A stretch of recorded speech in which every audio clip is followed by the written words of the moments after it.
Hi, welcome back for another paint along lesson. I'm Wilson Bickford and I'm going to show you a nice little simple painting for you, especially geared for you beginner painters out there.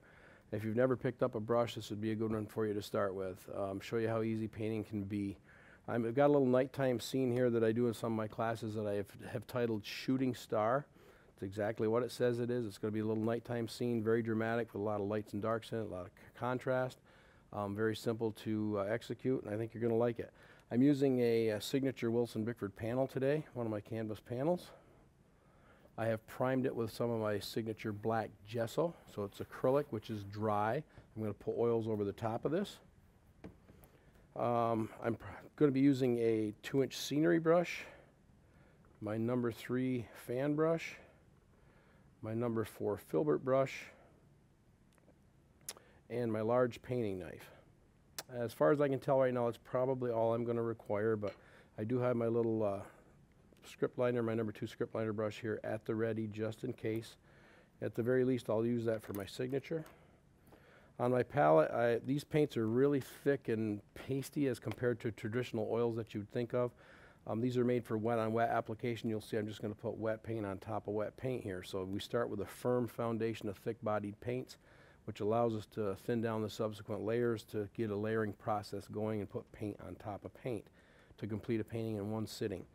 On my palette right now I have ultramarine blue, dioxazine purple, ivory black, and titanium white. Notice all the dark colors, we're talking nighttime colors here. So I'm going to take my 2-inch scenery brush. This is Bickford Fast Flow Clear Medium and Fast Flow White Medium. I'm taking some of the clear medium and I'm going to put a thin coat over this whole canvas surface. This will wet this down and make everything flow onto the canvas from here on out. Whatever colors I apply will flow on a little smoother.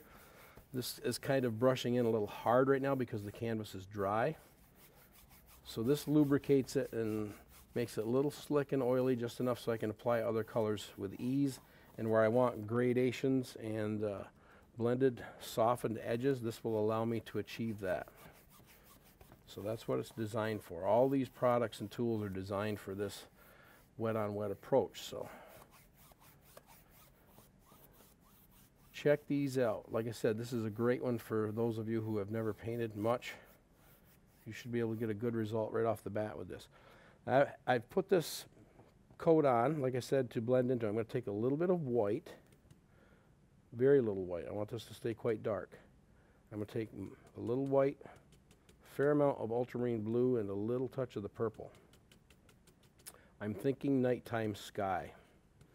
And I'm not afraid to get a little bit of color in here. So if it looks kind of really bold and purplish, that's what I'm shooting for. No pun intended with the title Shooting Star, right?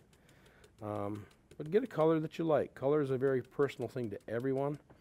So you want to get a color you like. I'm thinking that in my mind I'm seeing a horizon line here with some sky and some water and a lot of stars in the sky, the moon, and then a shooting star coming through the sky.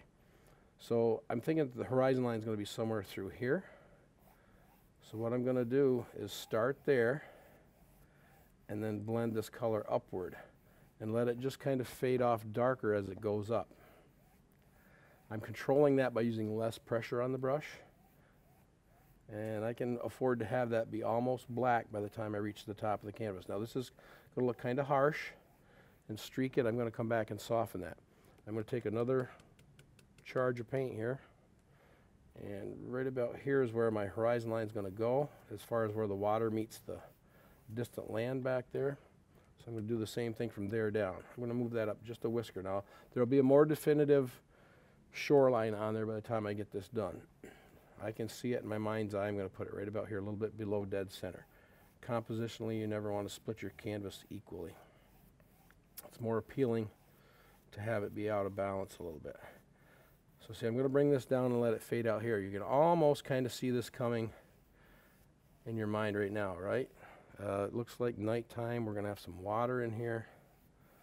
It's looking pretty good already. Now to soften that out, I'm going to take a paper towel. I'm going to wipe this 2-inch brush off. If you have paint on your brush, you're painting. I can come up here and do this all day, but I'm still laying down paint because it's on the brush. If I wipe the brush off and take off all that extra paint, I will be blending. So where you want to paint, have paint on your brush. Where you want to blend, clean your brush off. Now see, if I come in with a much lighter touch now, I can really fine tune this. I'm using like a shallow crisscross. It just kind of takes out that horizontal movement of the brush strokes that I laid down there previously. Same thing here in the water. I'm just softening it. It'll soften very easily because of that clear medium that I put on the canvas initially. See, that looks like nighttime already. And just to give you a sense of where stuff is going to lie on this canvas, I'm going to take my number 3 fan brush. I'm going to pick up a little bit of the ivory black. I'm going to mix that into this purple tone that I just used. Now I'll probably have to adjust this value once or twice to get it to the right level of darkness. Value just simply means how light or dark the color is. I want to get this to the right value so it's going to show up. I want a distant horizon back here. For right now, I just want to kind of put it there so you know where it is. I don't want to put anything specific there yet, and you'll see why. This is why. I'm going to spatter in some stars. If I come in and I put in a hillside or some trees or something way back here and I do my spatter, I'm going to get the stars in front of that element, whether it's a hill or trees or whatever. So I'm going to do the spattering first and then overlap my land or whatever over the top of that. To spatter, I'm going to use I've washed out my fan brush. I just have paint thinner in this pail, the 100% mineral spirits. I swish it out, clean the brush out. I'm going to use some of this white base medium, which is probably 80% of the time. This is what I use on my canvas to prepare it. Today we used the clear because I'm using a toned background. This is just the thin stuff. I could have used the thick paint on my palette, the titanium white. I just have to really, really, really thin it down. This is almost close to the thickness, I should say thinness, that I need. Now see, I'm dipping into my paint thinner. I'm getting a little bit of paint on this fan brush and working it into this white. The idea is to get the paint thin enough so that when I flick the bristles and release them like this, I'm going to do it against this dark spot on my palette. So come right down here and join me on this. If I take it and I just release a few bristles like that, I get that little spritz and spray. That's going to be the stars in my sky. If it's too thin, you're going to get great big dots the size of match heads. Way too big, and when they hit your canvas, they're literally going to want to run. And if it doesn't come off the brush at all, you're getting the tiniest little pinpricks that's a little too thick.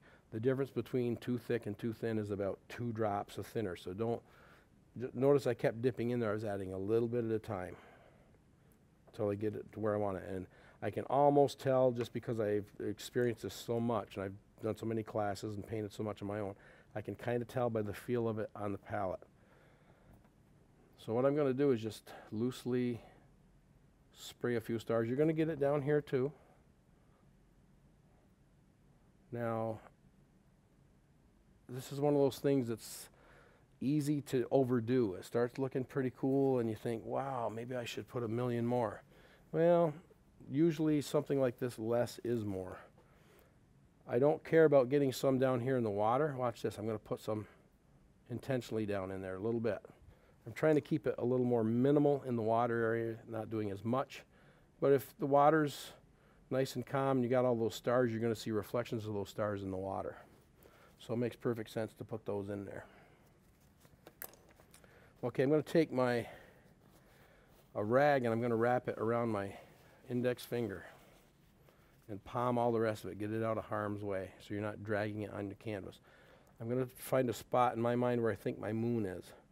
I'm going to say right about there somewhere. All I'm going to do is touch down, and what I'm doing is removing some of the excess blue that I put over the top. It's not going to come out white, obviously. There's black canvas under there. So I need to paint it in. But what I'm doing is removing some of the excess paint over the top, which will not influence my white quite so severely, and it'll keep my moon a little whiter. I'm going to switch over to my filbert brush, which has the rounded top on it. I'm going to take some of the thick white right off my palette, this thick titanium white, and I'll mat this brush together to a nice chiseled edge. Fair amount of paint to do that, to get that to hold that edge. Notice it's rounded on the top, so it's kind of helpful in painting in a round moon shape. And I just kind of work my way around. Now at home you're going to have a lot more time to do this than what I'm doing here. I'm just showing you the technique, so if you need to buckle down and actually spend 5 minutes doing this moon, so be it. See, I can get a pretty good round moon out of that without a whole lot of work.